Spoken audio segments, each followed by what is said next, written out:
এয়ারটেলে আপনাকে স্বাগত জানাই। হ্যালো। হ্যালো, ইয়ে স্যার নমস্কার। এয়ারটেলে কল করার জন্য আপনাকে অসংখ্য রাখ তোর ধন্যবাদ। তোর ধন্যবাদের ফুট কি মারি গোলামের ফুট।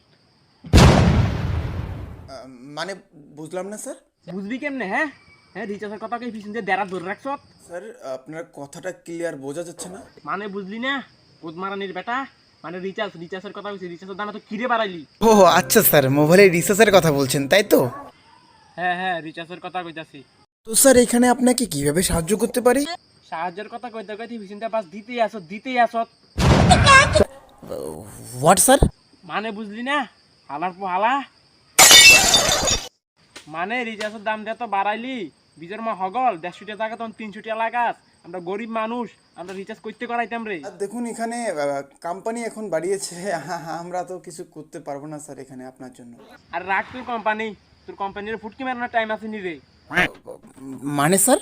মানে বুঝলি না সুধীর ভাই? সুধীর ভাই কেন বলছেন? মানে আপনার সমস্যাটা একটু ভালো করে বলুন স্যার প্লিজ। মানে গার্লফ্রেন্ডের লগে হ্যাঁ বনের ভিতরে বয়ে বয়ে ভিডিও করে কথা কইতাছি, আমার রিচার্জ শেষ। আচ্ছা আপনার রিসার্চ শেষ।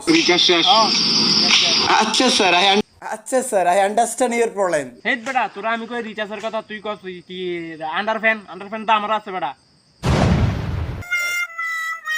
না না না স্যার, আই আন্ডারস্ট্যান্ড মানে আপনার সমস্যাটা আমি বুঝছি। আন্ডারস্ট্যান্ড মানে বোঝা, ওটা ইংলিশ দিয়ে বললাম।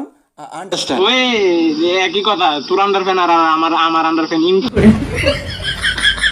রিচার্জের দাম না কমাইলে আছে না। হ্যাঁ তোরা ইয়েটোর কোম্পানি হুদিয়া উড়াইলাম হুদিয়া। স্যার দুঃখিত স্যার, আপনার কথাগুলো বোঝা যাচ্ছে না, আমি কলটা